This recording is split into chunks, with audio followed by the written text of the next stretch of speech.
Janeway and Seven are on the holodeck and playing squash with phasers and a frisbee.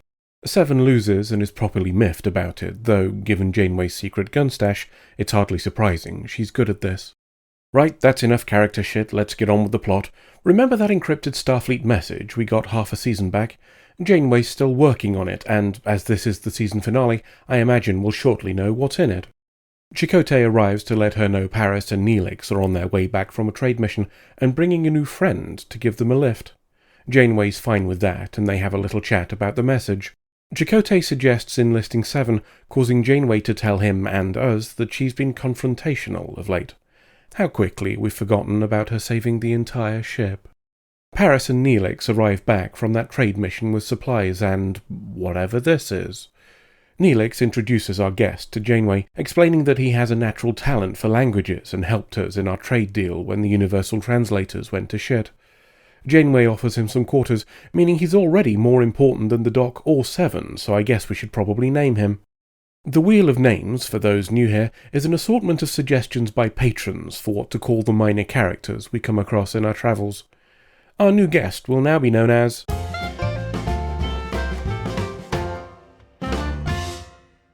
Zaphod Beeblebrox, proposed by Commander Tara Polan. As Janeway walks Zaphod Beeblebrox to his quarters, they get chatting about his abilities. It's all quite natural to his species, he says. They just have a knack for it, a way of seeing the patterns in chaos. This sparks an idea in Janeway, and she asks Zaphod whether this knack applies to computer languages, too. Which is why we find ourselves in astrometrics. Zaphod Beeblebrox does language science on the message, and manages to recover significant portions of it.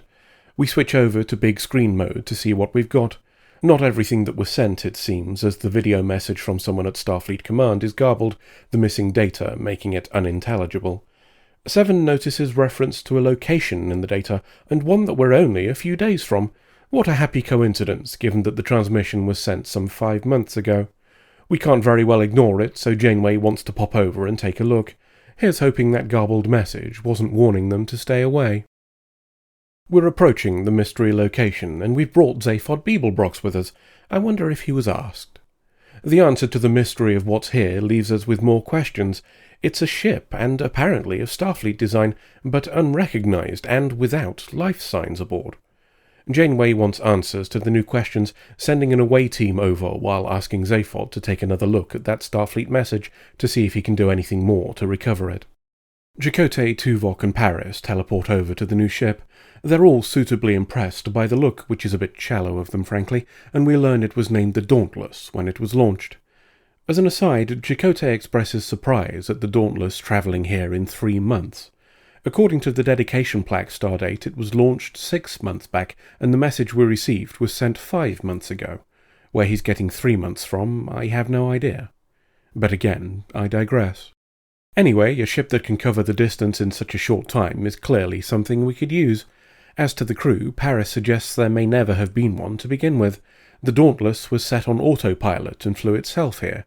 That also means it's gone multiple months without any form of maintenance, which feels a bit off to me, especially on a ship that's just been commissioned and will have kinks to iron out, but let's see where this is going. Speak of the devil, our new ship starts to shake. Whatever fancy form of warp core the Dauntless runs on is throwing a bit of a wobbly, so we'd best go take a poke. In place of a warp core, we find a plasma ball and some bubble lamps. It's called the quantum slipstream drive, and it's waking up. The Dauntless begins to move and Voyager pursues, but not for long. It gets a case of the zoomies and disappears, taking Chakotay, Tuvok and Paris with it. Shame they didn't have a reason to send Neelix over too. Paris manages to access helm control and we stop the ship, only to discover that we've travelled 15 light years. A couple of days later, Voyager manages to catch up with the Dauntless. Even better, Zaphod Beeblebrox, who we may technically have kidnapped by this point, has repaired most of that message. In short, the guy on the screen says quantum slipstream stuff is experimental, but they've run slightly over 46 test flights and they've all been fine. Each of these was shorter than the 3 months we'll need to get home, but I guess the fact that it's here means it works. I still think it's odd that they didn't have even a skeleton crew to keep an eye on things, not least of which because we're saying the ship managed to auto-navigate through unknown space, but I'm sure I'm overthinking it. There are risks, of course. The Dauntless doesn't have any shuttles and only one teleporter, and they didn't install replicators either, so we'll be running bare bones. Now that doesn't feel right, does it? All this trouble and they didn't even toss in one self-contained replicator? Even shuttles have those.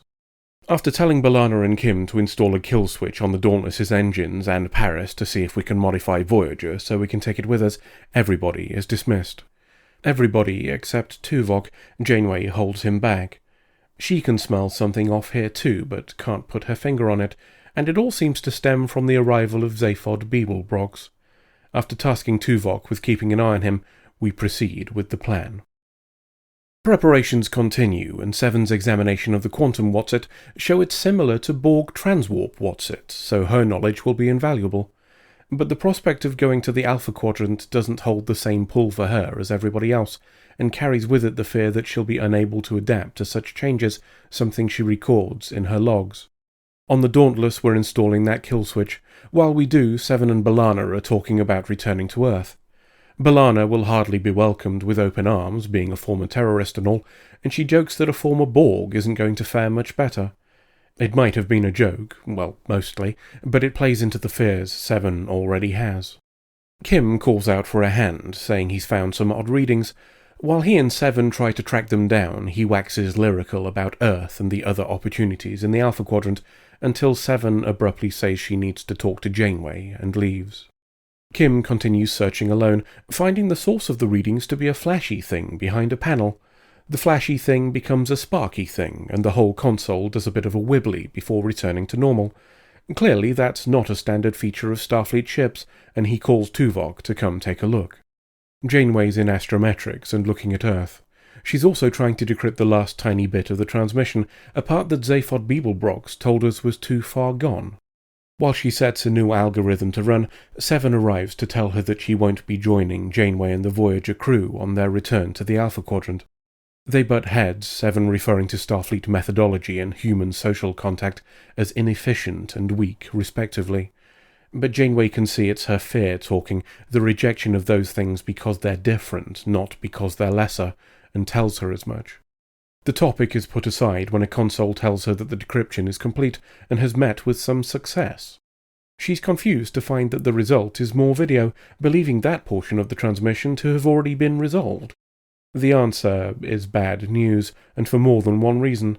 This video tells Janeway that, despite Starfleet's best efforts, they haven't yet been able to find a way to help Voyager. The first reason this is bad is obvious. They won't be getting home. But there's another, of course. It means the previous message was fake and this whole thing is a scam, and Zaphod Beeblebrox has a pretty high likelihood of being part of it. She calls Tuvok to let him know this whole thing is bullshit, and he concurs. Turns out that wibbly thing Kim found is alien tech. Janeway orders Tuvok to go keep an eye on Zaphod up on the bridge of the Dauntless, while she gets ready to come over with guns. Somebody's about to find out what happens when you piss off Janeway. Zaphod Beeblebrox and B'Elanna are talking on the bridge of the Dauntless. The sound of a teleport in progress interrupts them, and Janeway arrives with people and guns. She wastes no time in calling Zaphod a lying barrel of dicks, and orders him into custody after telling B'Elanna to evacuate the engineering crews. Zaphod tries to pin things on Seven, saying he saw her rassing around with the decryption algorithms, but Janeway's not in the mood for his shit. Some fisticuffs ensue, and Tuvok poops yellow on the bugger, but it doesn't stop him. Zaphod manages to uncover a lever and pull it before he can be stopped by the two security crew trying to drag him away. This lever turns off Federation mode, giving the ship a delightful scarlet hue, which I confess I rather prefer. I guess I'm shallow too. While everybody's ogling the new paint job, Zaphod sticks a force field around them. Janeway calls Voyager to teleport them out, and Kim manages to get everybody except Janeway and Seven. Zaphod, who seems fine despite having been shot, kicks the former Dauntless into very fast mode and scarpers. We'll never be able to catch them, of course, not unless we've used the time here to make significant modifications to our own engines, despite previously saying that Voyager may not hold up to the stress of going so fast. Which apparently we did, so let's go after them. Over on the ship formerly known as Dauntless, Janeway wants answers from Zaphod Beeblebrox. She asks whether this is a regular thing for his people, preying on innocent strangers. But Janeway's not a stranger, and nor is she innocent. Zaphod's people were perfectly happy here in the Delta Quadrant until she turned up. Well, maybe not perfectly happy, as there was the ever-present threat of the Borg, but up until recently they'd been fighting a war with a new, and particularly troublesome, opponent. A war that Janeway ended for them. With that threat gone, the Borg refocused their attentions elsewhere once more, and one of their many eyes landed on the species to which Zaphod belongs. The whole-scale destruction of his people and their planets left only a handful who were able to flee at short notice, Zaphod among them.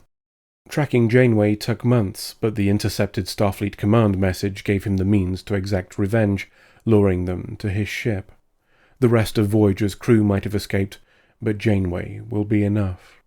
And what better punishment than the destruction she brought upon his kind? Which is why we're going to his home, the one that's now Borg. She can experience firsthand the consequences of her choice. That's unless Voyager can save them, of course. We're trying to get that go-faster engine to work. Some people do a science and Voyager manages to go into Doctor Who credits sequence mode. We can follow Zaphod Beeblebrox now, but not for long.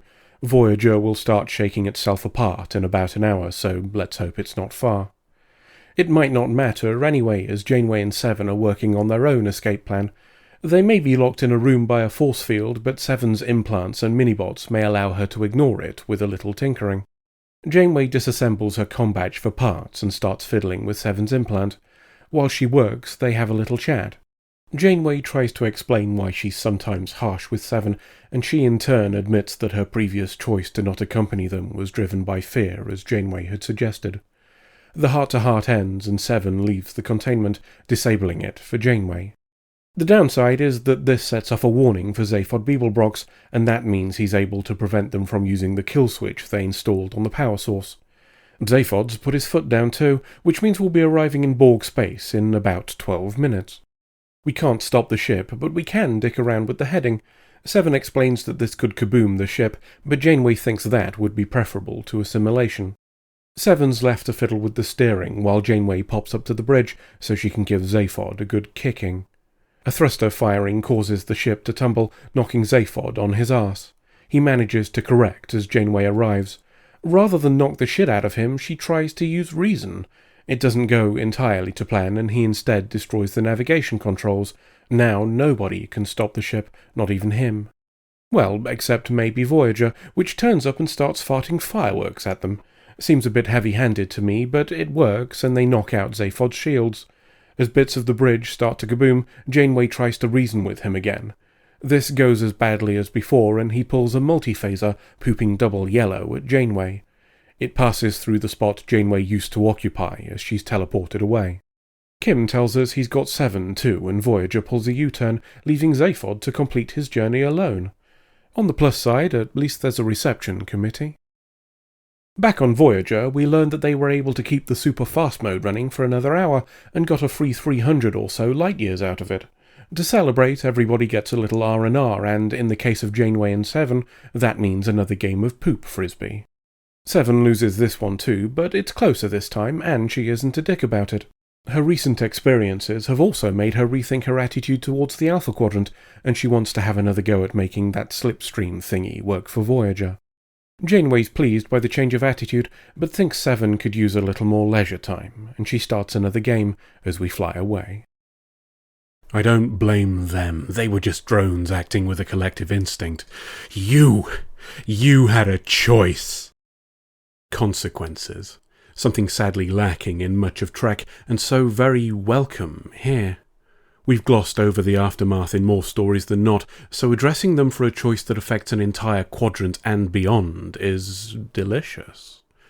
The consequences of Janeway's actions, her choice to aid a very real and very present threat to civilizations she'll never even meet, are brought into stark relief here. As, of course, are the implications. How many other species did that decision condemn? How many extinctions did it cause? You could be forgiven for thinking that sounds like Janeway bashing, but that's not my intent. I'm not saying her decision was right or wrong. Based on the information Kes gave about the number species wanting to eradicate all life in this galaxy, it was an understandable choice. My point is that even the best answer to a shit question creates ripples, and seeing how those ripples can drown entire species is a welcome inclusion. I'd have liked to have seen Janeway grappling with that knowledge as we closed the story, rather than ending on a fun game of poop frisbee, but maybe it's greedy of me to want a darker ending to what is already quite a dark episode. It's not perfect, of course. I have some questions about that message, for example. If Zaphod intercepted it and injected his own message, why leave the original in at all? And if he falsified it on Voyager, then again, why not delete the original data? Elsewhere, the idea that understanding grammar and syntax in a language can make you instantly grasp the vocabulary is complete and utter arse, but we need it for the plot. Oh, and as the Dauntless had no replicators, what did Chakotay, Tuvok and Paris eat for those 2 days while they were waiting for Voyager to catch up with them? Story aside, I'd like to call out some of the questionable shot framing on this one. I don't know if it was a conscious choice or the best they could do based on the constraints of the set, but some of it is bloody awful. Here's a particularly bad offender. For giggles, I ran a rough calculation of how much screen space is currently being used for the bit that matters. The answer is 2.5%. What purpose does this shot serve? To impart a feeling of claustrophobia, but the room isn't particularly enclosed. To suggest it's busy or industrial, well, it's not that either. Is it something more subtle? Are we tying Seven to hardware and technology for thematic purposes, given this episode's focus on her doubts about humanity? Well, no, because we use shots from a similar angle for other characters too. I'm all for creative viewpoints in cinematography, to use subtle additions in a shot to inform the viewer or add extra context, but that's not the same as just putting shit in between the camera and the actor. These are, of course, relatively minor gripes for an otherwise solid episode. I'd argue the continuity of not one but 2 previous stories, something I've been begging for since the show started, makes this worth the price of admission, all on its own.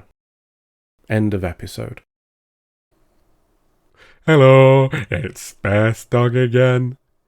Hey, it's been a busy few days for me. I've been trying to get some work in an animated show, but it's all changed since I were a lad. Now it's all meaningful and heartfelt and shite. What were wrong with cartoons that exploited kids into begging their parents for toys? I even tried looking to see if I could get some work in an anime show, something for grown-ups, you know, but searching for adult Japanese cartoons brought up things best left unmentioned. I'll never look at an octopus the same way. Woof.